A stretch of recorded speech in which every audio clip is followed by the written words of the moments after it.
Mga kababayan, handa na ba kayong sumama sa isang nakakakilabot na paglalakbay kasama si Levi?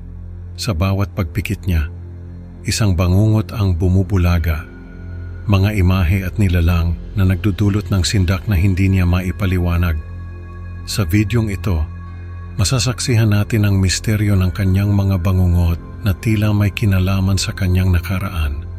Abangan ang mga nakakagimbal na pangyayari na magpapatanong sa inyo. Hanggang saan aabot ang bangungot ni Levi at ano ang tunay na dahilan nito?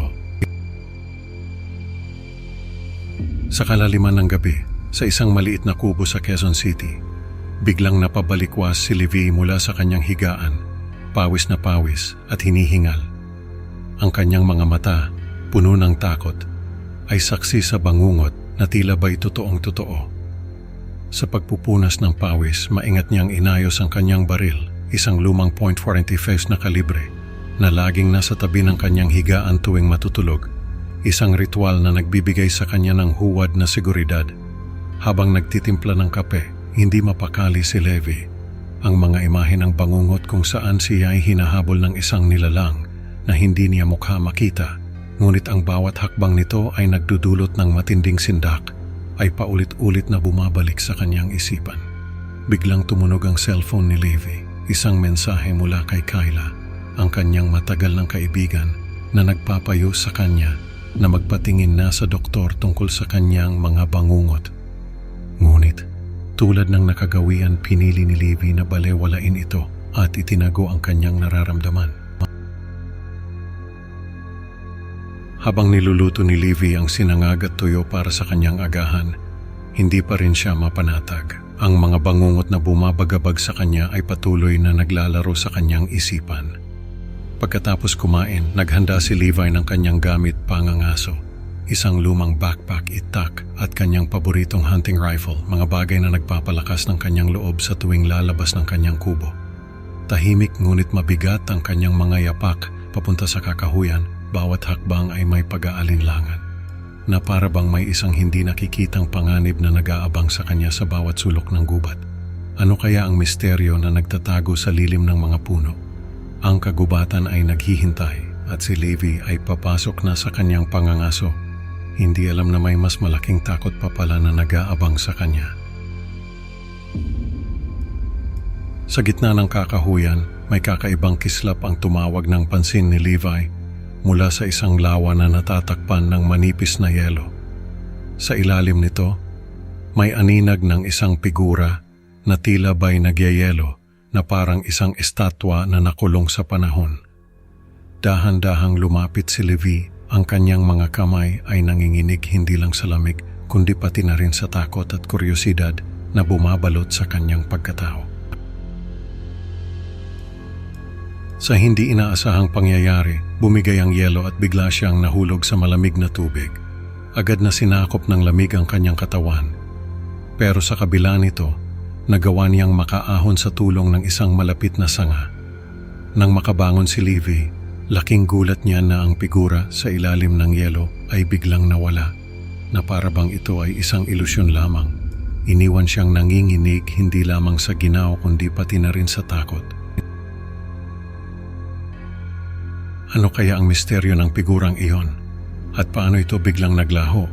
Ang mga tanong na ito ang magdadala ng mas malalim na sindak sa susunod na mga pangyayari. Basang-basa at nanginginig, bumalik si Levi sa kanyang kubo. Pinatuyo niya ang kanyang mga damit sa harap ng lumang kalan at sinubukang palitan ang takot sa kanyang puso ng init mula sa apoy.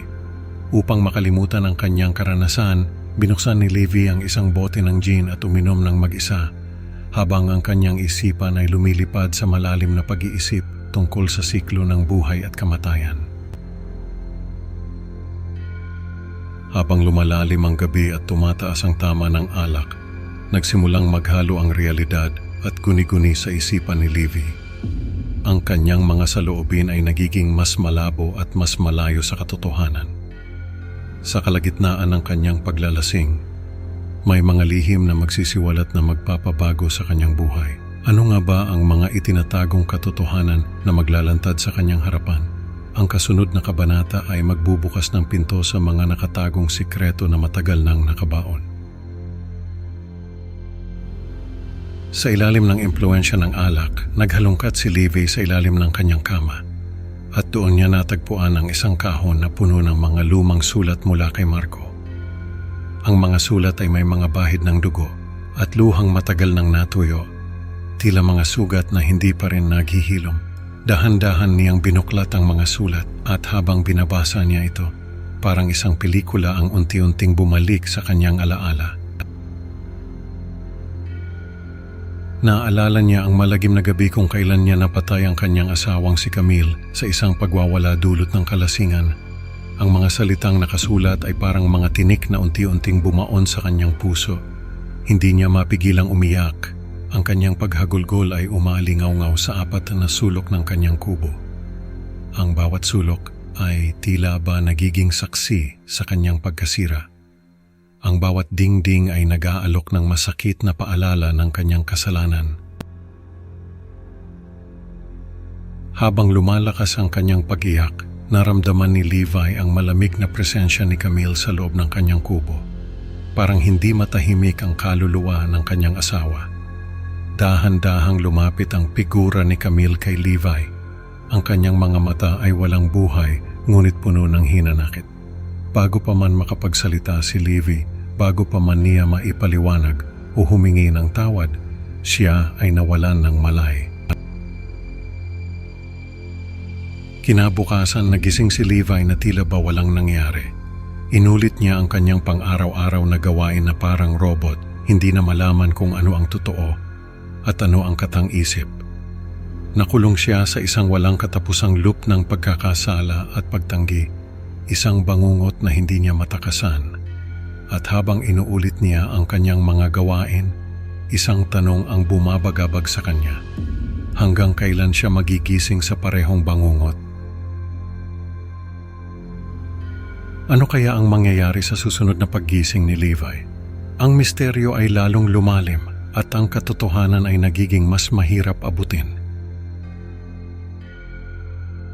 Sa huli, natutunan ni Levi na ang mga bangungot ay hindi lang basta panaginip. Ito'y mga multo ng nakaraan na humihingi ng hustisya. Salamat sa pakikinig mga ka-Creepy Pinoy. Huwag kalimutang mag-like at mag-subscribe para lagi kayong updated sa mga nakakatakot na kwento. Excited na akong makasama kayo sa susunod na upload. Mag-ingat sa pagtulog, baka ang inyong bangungot ay magkaroon din ng sariling buhay. Hanggang sa muli, mga ka-horror.